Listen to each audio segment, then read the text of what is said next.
Imagine someone standing right behind you, watching, waiting, but you can't see them.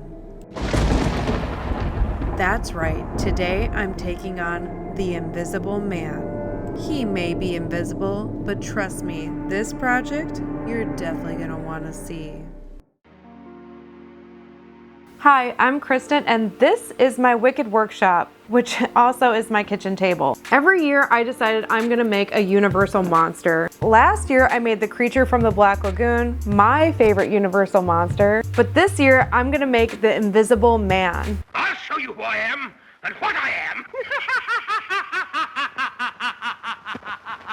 I'm really excited about this build because I've always wanted to make a piece completely in grayscale, just like the old black and white monster movies that I love. I think this is gonna be such a cool challenge for me. It's gonna look like the Wreath stepped right out of the 1930s. So the Invisible Man wasn't born a monster, he made himself one. He's this scientist who experiments on his own body and then cracks the code of invisibility. But the price he pays is his sanity. Most everyone's mad here. The more unseen he becomes, the more unhinged he gets. Until the real terror isn't that he's invisible, but he's lost his humanity. Oh, the humanity. So today, I'm bringing the Invisible Man out of hiding and onto this piece. All right, let's get into this build. But first up, we're gonna need Jack. Jack is my mannequin head, and he's gonna be the base shape for all the bandages I'm gonna wrap on him. For the bandages, I'm gonna be using this stuff called plaster of Paris. They're strips of bandages already put in plaster, so when you get them wet and put them on something and they cure, they'll harden and stay that shape. They're a little fancy, I just happen to have them for all the weird stuff that I do. But don't worry, if you're gonna do this at home, you don't need anything this fancy. You could just get white cotton fabric, pull it into strips, and then use a Mod Podge mixture to dip it in to put over the mannequin. It will be the same creepy Invisible Man vibes, just easier to find. And Jack doesn't mind what you use as long as he gets wrapped up like a mummy. But before we start wrapping, there's one important step. I need to make sure that these bandages do not stick to the styrofoam. And for that, I'm gonna cover Jack's head in Vaseline. You could also use a spray release agent or anything else that you have that will make him all nice and slippery. Okay, I ended up finding my wax instead of the Vaseline, so I'm gonna use this instead. But you don't need anything this fancy. It's just to make sure that the bandages will not stick to the styrofoam. That's the only goal. Now to give Jack the worst spa treatment ever, and all I'm doing is taking a chip brush and wiping it all over his head. And then to make this easier to deal with, I'm going to stick his head onto a pole. And now with him on a pedestal, I can start bandaging him. I might put up a darker background for you guys so you can see him better. And as you can see, I put up this poster board to protect the 3D poster behind it. And it kind of gives you a better view because this is so white, it's nice to have a dark background. Look, I'm professional. Okay, we're just gonna cut these on the table really quickly. Ignore my dirty table. I use this for so much stuff. I wanted to have a straight edge on the bandage, so I made sure to cut off all the details on the side and cut them into little strips that I thought would be perfect for his face. I make sure to do this part on a very dry surface, that way it doesn't become a huge plaster mess. You'll see what kind of mess I'm talking about in a minute. And with a bunch of them ready to go, I take a strip, dip it in the water, and make sure to get off any excess water if I can, and then place it on his head. I make sure to have a paper towel for all the different drips because you want to kind of like squish out some of the water as you're working so it's not just completely saturated.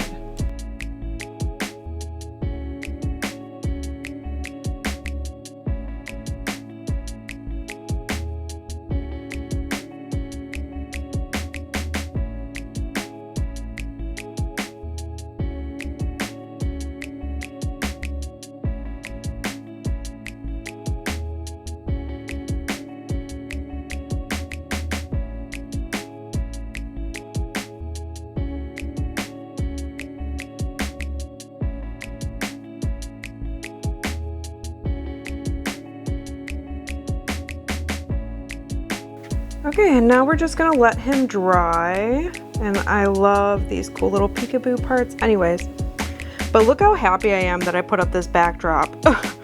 Look at what a mess it made.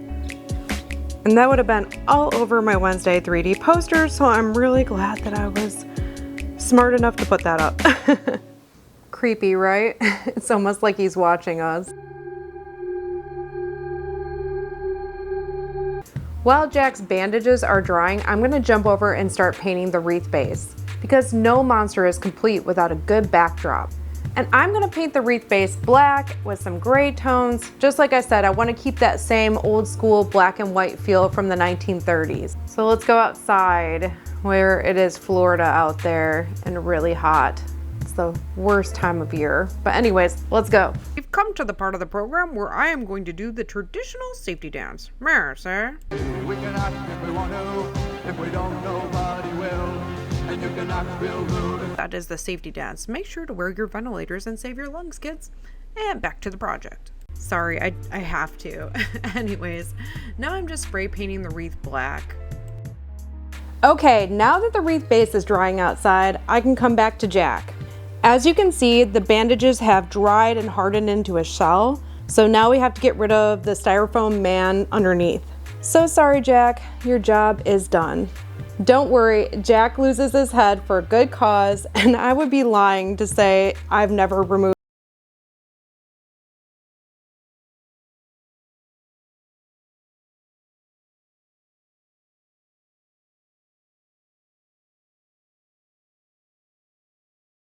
The perfect time to remind you to subscribe. If you want to see weird, cool projects, especially with Halloween around the corner, make sure to follow me.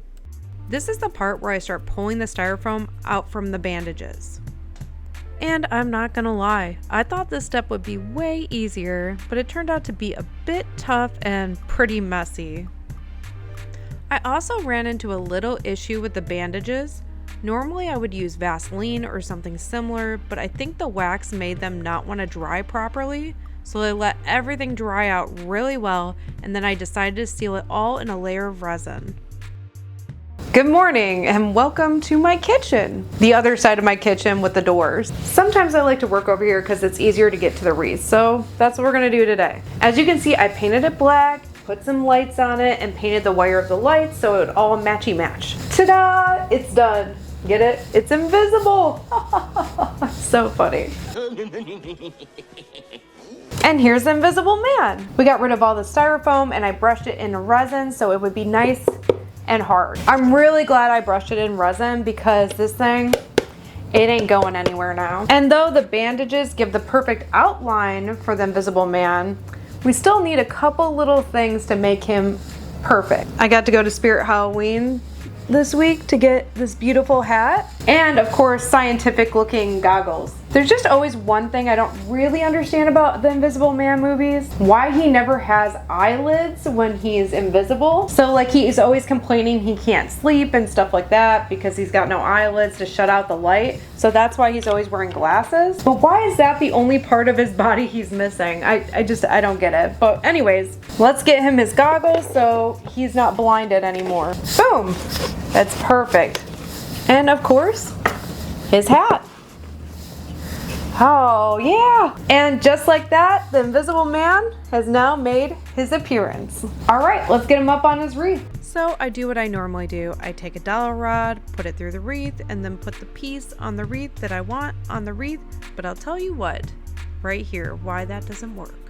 So my first thought was to use this dowel rod, but I think it completely ruins the idea that he's invisible. So I'm gonna try using fishing line and tying him to the top through his hat. Because like, what was the point of everything if I have to use the dowel rod, right? So what I did is I just drilled a couple holes up here and put a zip tie, and I need to do it again for this part, but I want to get his like bust part in shape first so I know exactly where to put the head, because right now it's still a little bit movable, and that's good for now. I will stabilize it later. Another thing I might do is I'm gonna probably feed this wire down through his head on the top so I can put lights down through his skull. I know I really like to do lights. Everything's better with lights, right? Everything's pretty and sparkly. So I did just that. I fed his lights down through his hat skull area and then attached the lights to the top of his head so it would just give him this eerie kind of glow. And then I started working on his bust. I always like to take a scratch piece of paper and kind of give a little pattern of what I would like to make before I do it because it's just so much easier. Using my handy dandy electric carving knife, I can carve the foam into a man chest shape. Oh, and also because he's invisible, I wanted to make sure to keep that illusion, so I carved out his neck piece, painted it with black, so that way if you saw down into his neck, it would look like he's still hollow.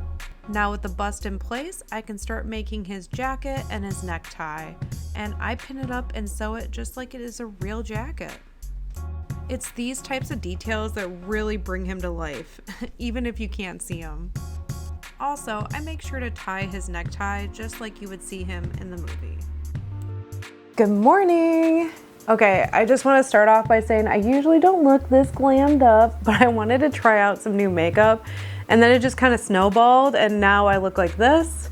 Don't get me wrong, I really like how it looks. I just not usually this glammed up to be working on wreaths, just so you know. So as you can see behind me and in front of me, I went a little crazy at Michael's. So for the actual wreath part where I'm gonna put all the foliage, I really wanted to keep in that same grayscale, black, gray flowers and like leaves. And I went a little crazy because it is the season to go shopping for Halloween fans. And if you know me at all, my favorite color is black, so it's very easy for me to overbuy in this season. So let's kind of take a look and see what I got. I got these cute little roses and what are these? Oh, and these are mums, how pretty. I got rose vines, which are cool. I got a black gray type leaf, which I really like. More black types of leaves, roses, leaves. Look at how cool this looks.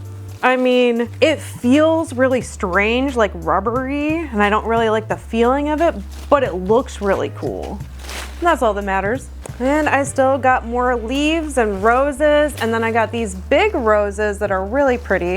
I think this is a little bit too bright for what I'm going for, but how pretty are these? And more mums, and what are these called? Oh, they're peonies. I love peonies.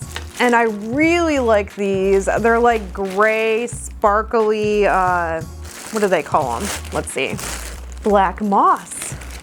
See, I would have never thought that this is like a moss, but I guess now that it says it, I could see it. And this is why I have a storage problem. But I also went and bought a bunch of different kinds of bottles that would give like a science-y type chemist feel. I don't know if you can see them, but I got this. And I think this is the perfect shape for a label, so it can say Monocane on it. If you don't know, Monocane is the stuff that he drinks that makes him invisible.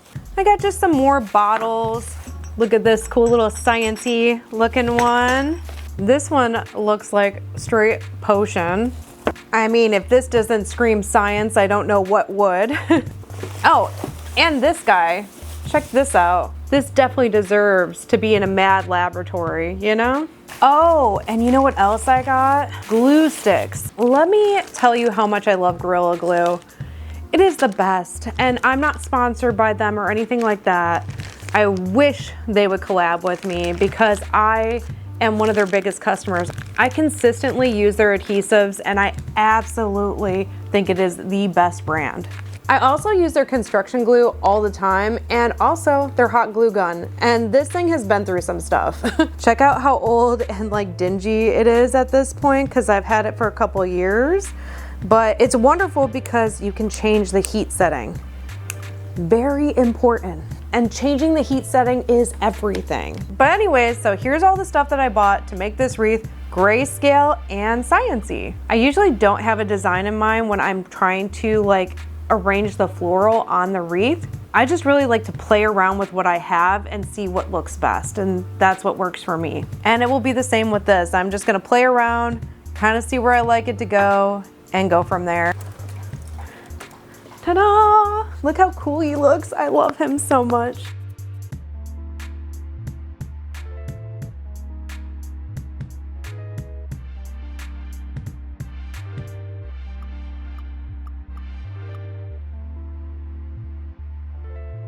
You know, I really want to stop at this point right here and start putting the bottles on, because the way that I have to put them on is using foam, and I don't want to mess up any of the foliage. So let's go attach the bottles first and then come back. So I'm going to go ahead and lay out where I want the bottles to be.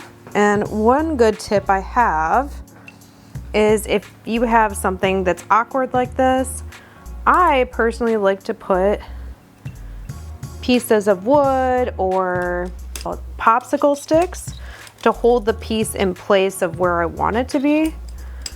That way it's not sliding all over the place and it can be attached in the exact position you want it to be. And because it's hard to see from that angle, I'm standing on a chair so I can show you how I positioned the bottles. Look, that one's upside down and fun. And now I'm going to attach them using the foam. Great Stuff is my go-to whenever I attach things using foam. It's cheap, it's easy to find, and it's pretty easy to work with. But make sure you wear gloves, because if you get it on your skin, you're going to be sticky for a long time. And as you can see, it does as it's advertised. You can fill the gaps and cracks behind all these bottles.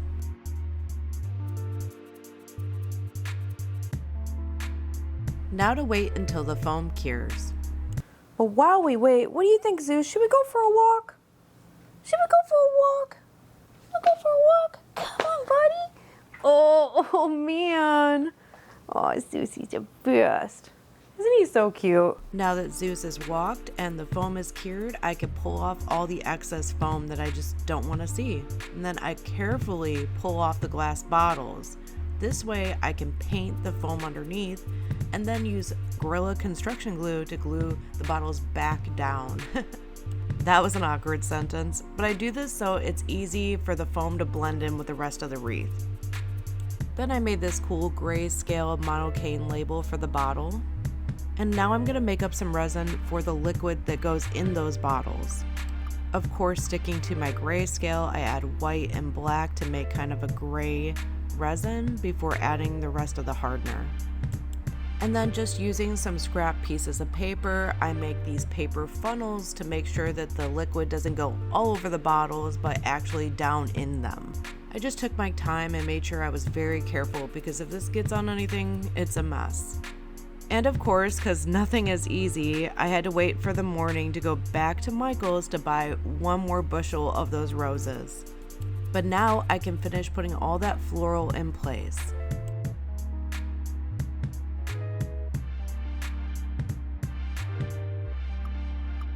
And now we're ready for the reveal.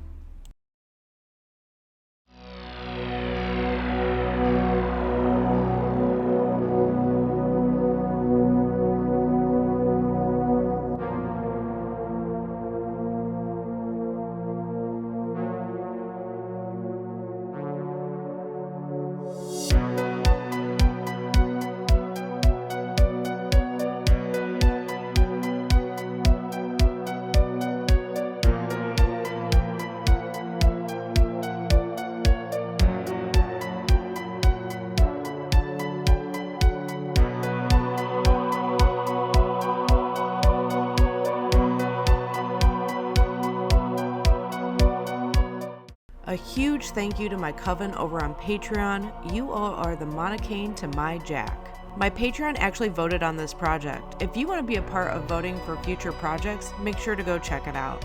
And I am so excited to show you the rest of what I have planned for spooky season, so I'll see you real soon.